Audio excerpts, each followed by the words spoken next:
David Raguet, peut-on tout d'abord commencer par évoquer brièvement l'historique et les principales missions de votre société qui à ses débuts ne s'appelait pas Val Énergie mais Val Solar? Alors aujourd'hui, j'ai pour habitude de dire qu'on écrit une deuxième page dans l'histoire de Val Énergie. Moi je suis arrivé il y a 4 ans, l'entreprise avait eu une première page dans son histoire et depuis 4 ans, l'objectif et la stratégie de Val Énergie, c'est de devenir un producteur d'énergie indépendant, producteur d'énergie renouvelable, dans une logique de forte croissance.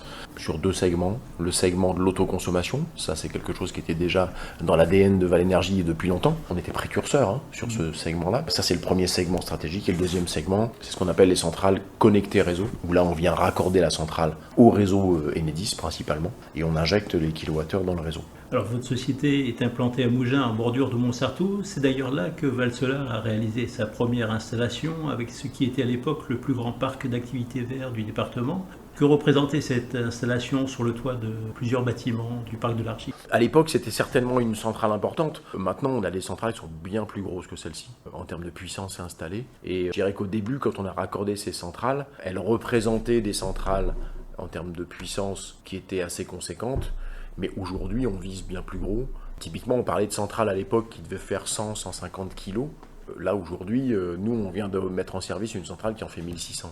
Donc on est dans une logique d'accélération sur ce plan-là. Par la suite, Val Solar puis Val Énergie ont réalisé de nombreuses installations sur la Côte d'Azur et notamment sur Sophia Antipolis. Je pense en particulier chez SAP Labs France, qui avait des besoins spécifiques, notamment en matière de recharge pour leur importante flotte de véhicules électriques. Comment les avez-vous aidés ?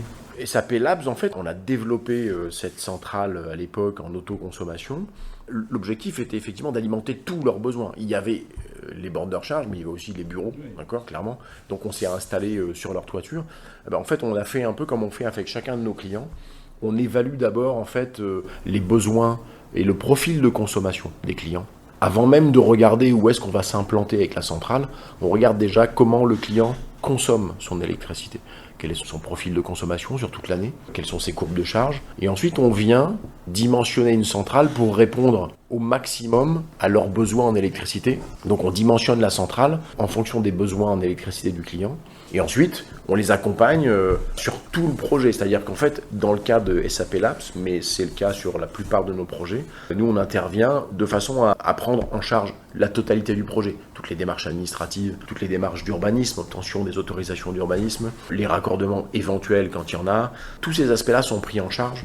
Donc le client, en fait, il a un projet de notre part qui est un projet clé en main. Pouvez-vous nous citer quelques autres installations emblématiques que vous avez réalisées sur Sophia ? Alors sur Sophia, où on a mis en service récemment une belle centrale en autoconsommation pour l'école d'ingénieurs qui s'appelle Eurecom. Une centrale qui est composée à la fois une installation en toiture et en ombrière de parking, et à laquelle on a ajouté l'installation de nombreuses bornes de recharge pour véhicules électriques, voitures, vélos. On en a fait également sur des bâtiments du groupe Valimo, le projet Symphonia qui est sur Sophia également en autoconsommation, le projet WTC, et aussi on a réalisé une installation pour le groupe MAN. L'un des principaux objectifs des solutions que vous proposez aux entreprises est de leur permettre d'assurer une autoconsommation énergétique. Oui. Quels sont les avantages de cette autoconsommation ? Les avantages aujourd'hui de l'autoconsommation, il y en a plusieurs. Je dis toujours qu'il ne faut pas négliger l'aspect économique. Et pour moi, il arrive en premier. Ça veut dire que la logique d'une entreprise qui va avoir cette démarche, c'est évidemment une démarche de transition énergétique. C'est une démarche qui va consister à consommer des kilowattheures verts d'origine renouvelable. Ça va alimenter leur démarche aussi RSE. Et donc, tous ces aspects-là, évidemment, ne sont pas négligeables et comptent dans la décision de l'entreprise. Mais moi, je suis persuadé que le premier critère, c'est un critère économique. Et aujourd'hui, quand on vient proposer une centrale en autoconsommation à un client, on vient lui proposer de couvrir une partie de ses besoins avec la centrale, mais aussi de payer un kilowattheure moins cher. Et dans notre offre, ce qui est intéressant, c'est de le payer à prix fixe sur la durée du contrat. Alors pour mettre en œuvre cette autoconsommation, vous avez développé une solution qui s'appelle Elibox. En quoi consiste-t-elle ? Alors l'offre Elibox, elle a de particulier qu'on reprend tout ce que je viens de dire sur l'énergie verte, le prix moins cher, le prix fixe, mais aussi le fait que le client n'a pas à financer la centrale. C'est-à-dire c'est nous qui allons porter le projet sur le plan financier, on va investir nous-mêmes dans cette centrale et ensuite on vient mettre à disposition la centrale auprès du client. Donc pas d'investissement pour le client, Pas de coût de maintenance non plus, puisqu'en fait c'est Vale Énergie qui va assurer la maintenance de la centrale pendant toute la durée du contrat. Outre l'autoconsommation, vous proposez également des solutions dont l'objectif principal est donc la revente d'électricité au réseau. Quel est le type d'entreprises qui sont les plus spécialement concernées par cette offre? Alors en fait, on est sur des entreprises qui ont du foncier à disposition, qui ont des toitures assez importantes et qui n'ont pas forcément toujours le profil pour faire de l'autoconsommation. Donc du coup, ce qu'on leur propose, c'est de valoriser leur bâtiment en installant des centrales qui vont être raccordées au réseau. Et en fait, on vient leur proposer de louer la surface de toiture pour implanter une centrale. Aujourd'hui, dans l'ensemble de vos installations, quelle est la part de la revente totale d'électricité au réseau par rapport à celle de l'autoconsommation? J'ai un très bon exemple pour ça. On vient de finaliser là un financement bancaire pour la construction de à peu près 35 centrales. Ça représente 8,5 MW. Et dans ce portefeuille, il y a 75% de centrales en revente totale d'électricité et 25% de centrales en autoconsommation. Il y a 4 ans, lorsque vous avez pris les commandes de Vale Énergie, vous vous êtes fixé l'objectif de développer fortement l'entreprise sur l'ensemble du territoire national. Quel est aujourd'hui le premier bilan de cette stratégie? Il est clairement positif sur pas mal de plans. Alors, on a aujourd'hui réorganisé l'entreprise de façon à la mettre dans une configuration adaptée à la croissance qu'on attendait. Déjà, il y avait ce gros travail à faire qui était de dire il nous faut une entreprise qui est structurée avec les bons outils, avec les bonnes compétences, les bons process également. Donc tout ça, ça a été mis en place. Et ensuite, on s'est mis en route pour se développer sur le plan des projets. Et aujourd'hui, on a multiplié le nombre de projets par 5 ou 6. On a aujourd'hui entre 35 et 40 MW de projets signés qui vont dans les mois à venir être développés, jalonnés et construits. Ça commence par un premier portefeuille de 8 MW, donc à peu près 35 centrales, pour lesquelles on a signé un financement et qui vont être construits dans les 6 à 12 mois qui viennent. On a triplé l'effectif de l'entreprise. Quand je suis arrivé, on était 9. Aujourd'hui, on est à 24 et on va certainement dépasser les 30 cette année. On a déménagé pour des bureaux plus grands. On s'est structuré à tous les niveaux, informatique, outils métiers. On a recruté, évidemment, on est allé chercher des compétences spécifiques. Donc on est dans la bonne direction. Et pour augmenter encore les activités de Vale Énergie, vous misez également sur un élargissement de votre offre. Quelles solutions nouvelles proposez-vous, notamment en direction des hangars agricoles et centres équestres? Oui, on a mis en place il y a un an et demi maintenant, une gamme de hangars photovoltaïques ou de manèges équestres photovoltaïques. Donc là, on propose à une clientèle essentiellement agricole et évidemment équestre, une offre de hangars. Donc on propose en fait de construire et de mettre à disposition des hangars de différentes surfaces. Ça va de 1000 m² à 3000 m². La mise à disposition de ces hangars est gratuite. Et la contrepartie, c'est que nous on installe sur la toiture de ces bâtiments une centrale solaire. Et pendant 30 ans, on va exploiter la centrale. Et le bâtiment, à l'issue du bail de 30 ans, revient à l'exploitant agricole. Quels sont désormais vos objectifs de développement à moyen terme? On est en train de retravailler là-dessus. L'objectif déjà qu'on s'était fixé, et sur lequel on est sur la feuille de route, c'est d'atteindre les 100 MW de projets en exploitation. Donc là, aujourd'hui, on a dans notre portefeuille à peu près 37, 38 mégawatts de projets signés, donc on est en route pour ça. Mais là aujourd'hui, on se remet sur la feuille de route et on retravaille sur un business plan à 5 ans pour justement se donner peut-être d'autres perspectives. Aujourd'hui, en fait, nous, on a dans notre déploiement cette logique d'implantation régionale, locale, qui est affirmée. On revendique d'être un acteur qui recrute localement et qui fait vivre l'économie locale.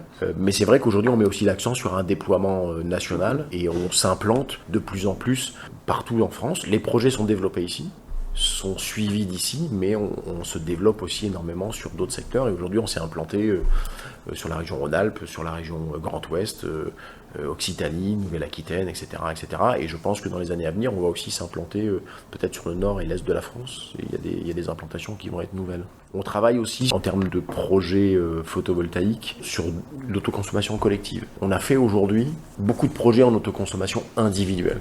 Il y a une évolution sur laquelle on n'était pas allé, parce que à l'époque, l'autoconsommation collective, c'était très complexe. Pas techniquement, parce que techniquement, c'est assez simple. C'était plutôt réglementairement parlant, où on faisait face à un schéma réglementaire pour faire de l'autoconsommation collective qui était un casse-tête. C'est en train de se simplifier. Donc, clairement, moi je me dis aujourd'hui, il y a certainement un intérêt à revenir sur ce segment-là, où on va avoir une centrale qui pourrait fournir de l'électricité à plusieurs consommateurs. Aujourd'hui, on a par exemple des schémas où on a des centrales qui sont au cœur d'une zone industrielle, d'une zone d'activité, qui fournit des kilowattheures pour l'entreprise où on s'est implanté. Ça, c'est le schéma qu'on avait jusqu'à présent. Mais on sait, par exemple, que cette entreprise-là, si elle ferme le week-end, à côté, il peut y avoir un centre hospitalier qui, lui, reste ouvert, évidemment, 7 jours sur 7, H24, et qui a besoin d'électricité. Et on pourrait imaginer que quand l'entreprise est fermée le week-end, eh bien, la centrale qui est implantée sur la toiture de cette entreprise, on redirige les kilowattheures vers un autre consommateur à côté, sur une période donnée. Ça, c'est un premier schéma possible. Un autre schéma possible, c'est de dire on a une énorme toiture, un énorme bâtiment, et on couvre tout ce bâtiment avec une centrale, et on trouve une règle de répartition de l'électricité sur tous les locataires. Autoconsommation collective. Et je trouve que ça, c'est quelque chose qui est vraiment intéressant à développer. Et dans l'année qui vient, on va se replonger sur le sujet, et on a déjà, dans notre pipeline de projets, quelques projets identifiés qui pourraient faire l'objet d'autoconsommation collective. À l'heure où la transition énergétique est plus que jamais d'actualité, pensez-vous que le solaire a une importante carte à jouer en France ? Selon moi, c'est même la carte principale qui est à jouer en France, pour plein de raisons. Le solaire devient une énergie, et depuis quelque temps maintenant, qui est très très compétitive. Très compétitive, évidemment dans notre région, parce qu'on a un ensoleillement qui est très bon, mais maintenant on fait des installations partout en France. Et nous on a mis en service récemment des installations dans les Vosges, en Normandie, partout en France, y compris dans des zones qui ne sont pas forcément ensoleillées. Et puis c'est l'énergie renouvelable aujourd'hui qui est la plus simple à mettre en œuvre, la plus rapide à mettre en œuvre. Et on a des milliers et des milliers de mètres carrés disponibles pour mettre en œuvre du solaire en France, en toiture, au sol, etc., avec certaines règles évidemment à respecter. On ne peut pas en mettre partout comme on veut et n'importe comment. Il y a des règles à respecter, mais il y a un potentiel énorme. Alors vous l'avez dit, la Côte d'Azur est l'une des régions les plus ensoleillées de France. Pensez-vous qu'elle exploite suffisamment ce potentiel ? Alors, il y a débat là-dessus, mais c'est toujours facile de dire on a une zone géographique très ensoleillée, donc on va en mettre partout. On aimerait bien, mais comme je le disais juste avant, il y a des règles à respecter. Et je pense qu'aujourd'hui, on n'exploite peut-être pas suffisamment le potentiel solaire de la région, mais il faut bien comprendre aussi que toutes les toitures qui sont existantes, par exemple sur la Côte d'Azur, ne sont pas exploitables pour du solaire, parce que les constructions de l'époque qui ont été faites n'ont pas été préparées pour recevoir du solaire. Et quand on doit installer une centrale sur un bâtiment existant, on doit être attentif à la structure, la charpente du bâtiment pour s'assurer qu'elle est bien en mesure de recevoir une installation solaire. On a beaucoup de projets dans la région, mais la majorité des projets aujourd'hui, c'est surtout ce qui est construction neuve, où là, par contre, selon moi, il y a vraiment nécessité de couvrir le maximum de surface dès l'instant où on a une construction neuve. En fait, c'est vrai que là, clairement, dès qu'on a une toiture neuve, un bâtiment neuf, il y a un potentiel et il faut l'exploiter. Et il faut que le bâtiment soit d'emblée prêt pour recevoir du photovoltaïque. Et là, c'est certain qu'il y a un potentiel qui est énorme.